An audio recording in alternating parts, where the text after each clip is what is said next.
Okay. Welcome all to this very quick meeting of Infrastructure Services. Hello, thank you.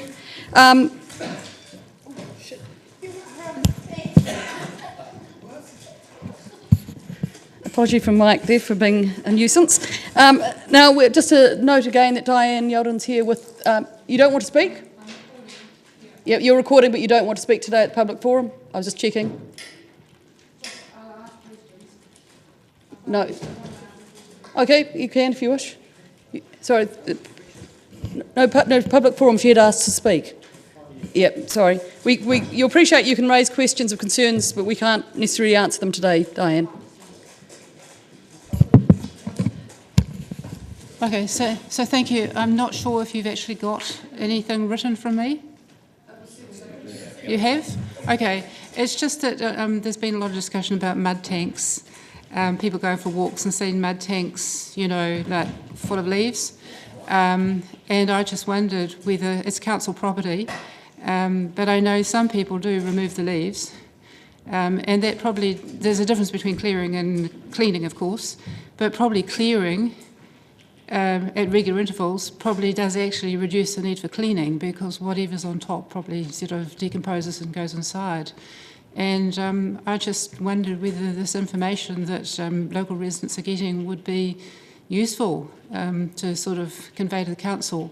And there's already mechanisms in place for doing that with the online feedback, I don't want to call it complaints, and also the stormwater maps online, which I don't think that many people know they exist.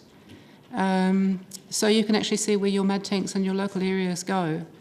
And that's actually quite useful. So that's just the thought. Thank you, Diane. I know there's some wonderful people all over Dunedin who do clear mud grates as your community service, but I know that we'll be getting some information back at a later date about mud tank clearing. It's certainly on the radar, and I know that there's been some requests for information from the ODT about it. Okay, and this isn't quite exactly in my line, but I wondered if you would accept, did you decide to accept Lyndon Wegery's written submission, because I was actually wondering if I could do that on behalf of him. It's been circulated as we undertook, because he couldn't be here today. Okay, yeah, okay. Yep, thank you. That's it? Yeah, thank you very much. Thank you. Sorry, Diane, are you happy to take some questions? Yes, Sorry, sure. Thank you. Hilary? I think it was on TV last night, an app that they had in Christchurch where you could take a photo of the offending thing in your city Right. and send it off as a sort of like a Instagram, Fixagram, whatever it is, which of course tells a lot more than you sending an email and saying, I live on the corner of whatever it is. Just because apparently this app says you can not only take a photo, but of course your phone knows what the coordinates you are on, and it'll download the coordinates and things and send that. Would that I'm sure that would work. It's just that people perceive this as complaining. Yeah, but if all they were doing was taking a photo of it and saying, here it is, and then you could even get something back saying, feel free to clean out the leaves at the top, and this is what will happen when we do the next bit or something. There's the two issues, okay, that it's council property, and a lot of people think, I shouldn't touch council property, you know, I might be doing the wrong thing. Whereas I think if the council reassured them they can't actually be doing any harm, which is my assumption, and just like keeping that information flowing. It's sort of, you know, people want their local area where they live not to be flooded. So anyway, just a thought. I mean, it's people have done the adopt a stream thing, which works really well. And I mean, people might even adopt bus shelters. Okay? Through the chair, I saw that article last night on the news media as well, and while we do have a facility here for residents to photograph and send in things to the Customer Services Agency, I've asked for a follow-up with Christchurch to see if it is an app that might be usefully deployed here. So.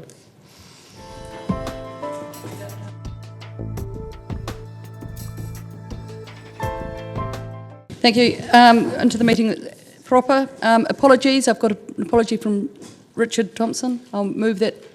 Seconded Mike. Any discussion? All in favour, please say aye. Aye. Against? Carried. Confirmation of agenda. move confirmation of agenda. Mike, seconded. Ginty, all in favour, please say aye. Aye. Against, carried. Declaration of interest, just for noting. Naming of the new road off Silver Springs Boulevard. The Mayor... the Mayor...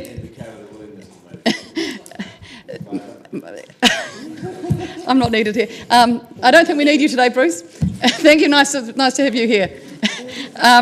All in favour, please say aye. Aye. Against, carried, thank you.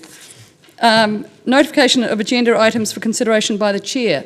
I'd just like to note that I've had 2 questions put to me after last week. One from Andrew, who has asked about volunteers and their responsibility or liability. It's essentially the risk to them as individuals when they are involved in a civil defence emergency. A non-emergency. Well, a civil defence activity, we'll call it, whether it's been declared or not, and just they potentially can expose themselves to some public liability. So whether they're covered or not, thereuld be a question that would be useful to know. So it'd be good to know that. And I've had one also from David Benson-Pope about a similar angle about Downers doing traffic management, which was absolutely fabulous, having gone and beaten 2 councillors back to town from Osgill because of them. But their responsibilities and or liabilities, taking over traffic management in those circumstances. So we'll follow those up. Any other matters that people want to follow up on? If there are no other items, thank you very much for your attendance, and I call the meeting to a close.